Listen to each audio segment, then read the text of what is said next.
دا هلک دکان ته مه راولي خدایا د هندوي زوی مرهم را باندې لګي امن مې د زوی نوم دی د لور نوم مې سندره ده روان او تر دی یو ځای کې خلک ډېر ما وی دلته څه اختر دی چې هغه کې راته وي د 200 ټاس مرمر دی نور کوي خلک جنگ ما کوي خلک جنگ ما کوي جنگ لکه تور سکور دی دانګار په بټۍ سوی دی امن دا سلی سر بیزاړې غوا پیروی دی جنگ د دار په سر باندې د سټ نه چا پیر بیاسته ده امن د واړه اختر د مونځ په قید ناسته ده جنگ د شپې بچې د ترږمۍ د قبیلې نه دی امن لکه ستوری د سپوږمۍ د قبیلې نه دی یا شمال جنگ لکه بلا لکه شیشکا ده امن خو بیخي لکه د رحم ملایکه ده نو جنگ مونږ د مینې د کیسو خلک یو مونږ د امن مونږ د مینې د کیسو خلک یو مونږ پښتانه خو د جرګو مرکو خلک یو مونږ د انسان د احترام پر راز خبر خلک یو مونږ د انسان د احترام پر راز خبر خلک یو مولانا صاحب مونږ د حجرې مونږ د جمعات مونږ د منبر خلک یو مونږ د انسان د احترام پر راز خبر خلک یو مونږ د حجرې مونږ د جمعات مونږ د منبر خلک یو ټیک ده بدای به هم کوو خو بدرګه هم کوو د دشمن قدر په خپل کور لکه میلمه هم کوو زه دا منم مونږ د بانډو مونږ د ښارونو خلک بخنه زه دا منم مونږ د بانډو مونږ د غرونو خلک خو ته منه په مونږ آباد دي د ښارونو خلک مونږ مدام د نفرتونو خلاف جنگ کړی دی مونږ په سپېڅلي محبت باندې تل ننګ کړی دی مونږ د اخترو د میلو او د ټلونو خلک مونږ د خړ لباس د خاورو د کورونو خلک خو مونږ د څادر خلک یو مونږ د شملې خلک یو مونږ د اشر مونږ د لښکر مونږ د جرګې خلک یو ډېره مننه رنگ دا ننګوي جنگ پرستو زیړ زبېښلی دی سوله د دې ملک د پیغلتوبه مراوره ده نو څنګه مې دنیا د دهشتګرد په نامه پېژني څنګه مې دنیا د دهشتګرد په نامه پېژني امن مې د زوی نوم دی د لور نوم مې سندره ده ډېره مننه څنګه مې دنیا د دهشتګرد په نامه پېژني امن مې د زوی نوم دی د لور نوم مې سندره ده شور یې د درویش روخان د زړه درزا ته نه رسي دلته یوه جنۍ د خپلې مینې نه ما د جنګ سپونه کم د امن اعلان وکړمه څوک د سولې مونځ کوي چې زه یې اذان وکړمه ما د جنګ سپونه کم د امن اعلان وکړمه څوک د سولې مونځ کوي چې زه یې اذان وکړم او جنګ د اویاو حورو سردار یې د سر تورې کړې سرجي جنگا د اویاو حورو سردار یې د سر تورې کړې جنگ نور مې پرېږده چې لږ رحم په ځان وکړمه سغاړه یې په تیره او سغاړه خمیره ده سغاړه یې په تیره او سغاړه خمیره ده په یو وجود دننه د ازدادو مجموعه ده صورت یې د بشر دی بصیرت یې بیخي شر دی شماله د څه خلکو د سافټویر مسله ده په سپارو خپونو د مرام د غره ګړنګ ووهو مونږ په سپینو بیرغونو باندې جنګ ووهو په سپارو خپونو د مرام د غره ګړنګ ووهو مونږ په سپینو بیرغونو باندې جنګ ووهو د پښتونوالي پت پالل د خولې خبرې نه وي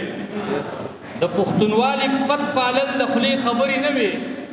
ډېرو ښاغلو شملورو پکې لنګ ووهو د پښتونوالي یو ځای کې خلک ډېر ما وی دلته څه اختر دی چې هغه کې راته وي د 200 ټاس مرمر دی نو روان دي امپیل خو هغه نه میلاویږي او نور نه ورکو وټونه ټول د ځان سره ګورېږي او پېټرول به نن ګرانېږي او پېټرول به ارزانېږي چې کم سړي ته ګورم نو خرابې کاروبار دی هغه که دکاندار دی که بیپار که مزدورکار دی سیوي سرې ګرانې شي خفه خو زمیدار دی چاپریخې مزدوري د نن د وړو په انتظار دی نو وړه راله وړه نشته قطارونو کې وړه راله وړه نشته قطارونو کې ودرېږي جګړه پکې جوړه شي سرونه پې ماتېږي پټرول به نن ګرانېږي او پټرول به ارزانېږي عوام هسې کوي احتجاجونه او فریاد صاحبانو ته لا خپل کړي لوزونه نه دي یاد د خپلو مسلو نه له هغوی نه دي ازاد د خپلو مسلو نه له هغوی نه دي ازاد هغوی خو لیوني دي د کورسۍ اسلام آباد نو یو بل پې مړ نه کوس یو بل ته ګواښېږي یو بل پې مړ نه کوس یو بل ته ګواښېږي عوام څه لیوني دي په پاټو باندې ورانېږي او پټرول به نن ګرانېږي او پټرول هر څه وینه ګوره خو څه مه وایه هر څه وینه ګوره خو څه مه وایه هر څه وینه ګوره خو څه مه وایه هر څه وینه ګوره خو څه مه وایه هرې نظارې ته تاله واچوه لکه د دې خولې ته تاله واچوه یا سلطان ځان ورکک ژوند غواړي سلطان ځان ورکک ژوند غواړي کور ته او حجرې ته تاله واچوه لکه د دې خولې ته تاله واچوه ډېره مننه ډېره مننه ډېره مننه تعلیم می د جاسوس په حواله حلالوي فوجي می د دهشت په بهانه حلالوي اوس هم د شیر عالم لاس کې چاړه ده د غضب شاکر صاحب اوس هم د شیر عالم لاس کې چاړه ده د غضب نن هم تو د غرمه ده میمونه حلالوي او هغه پښتون فاتح چې و پرون په هندستان هغه پښتون فاتح چې و پرون په هندستان غاصب نن په خپل دروازه حلالوي جعفر پیخ پداسي منکرین شوم د مینې جعفر پیخ پداسي منکرین شوم د مینې چې یار او ریبر دواړه را سره حلالوي دکان ته مه راولي خدایا د هندوي زوی مرهم را باندې لګي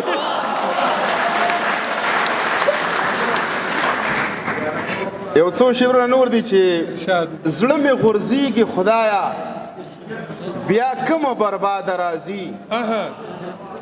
خلک د ژوند په تکل ځي او نامراده راځي د سرو او سپینو او نازکو پیغلو خار یې منم زما قاتل مگر له دې اسلام آباده راځي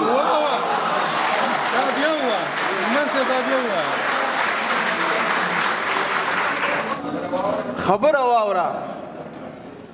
دا وطن آزاد دی نه دی آزاد زه بیرغونه جګولو ته کمال نه وایم او ته ما انسان نه منې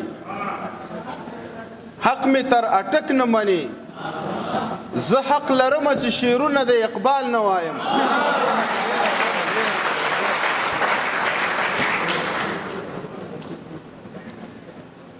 څو شعره دي چې وس مې نه وي چې وس مې نه وي زه به لاره آن تر دې وهمه ته مې لاسونه پښې وخه زه به نارې وخمه او خدایه راورسېدې شاته د لیوانو رمې زه خپل زخمي وجود په ځای د دروازې وخمه او چینار به وکرمه ستا ځواني به یاده کړمه اور به په شونډو کړمه او چروت به د بوسې وخمه مننه چینار به وکرمه ستا ځواني به یاده کړمه اور به په شونډو کړمه او چروت به د بوسې وخمه زه د ماښام منزله لوی جومات ته ځان رسوم بیا څو قدمه مخکې لار د میکدې وخمه او مقتده چې زه خپل غزل د څو بېحسو منځ کې ووایمه زه خپل غزل د څو بېحسو منځ کې ووایمه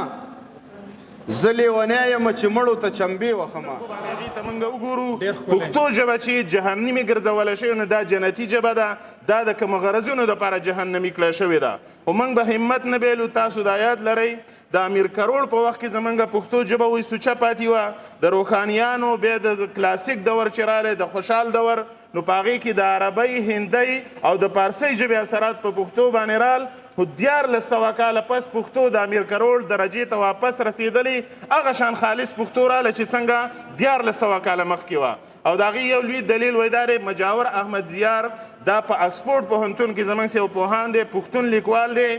109 کتابونه مجاور احمد زیار لیکلي دي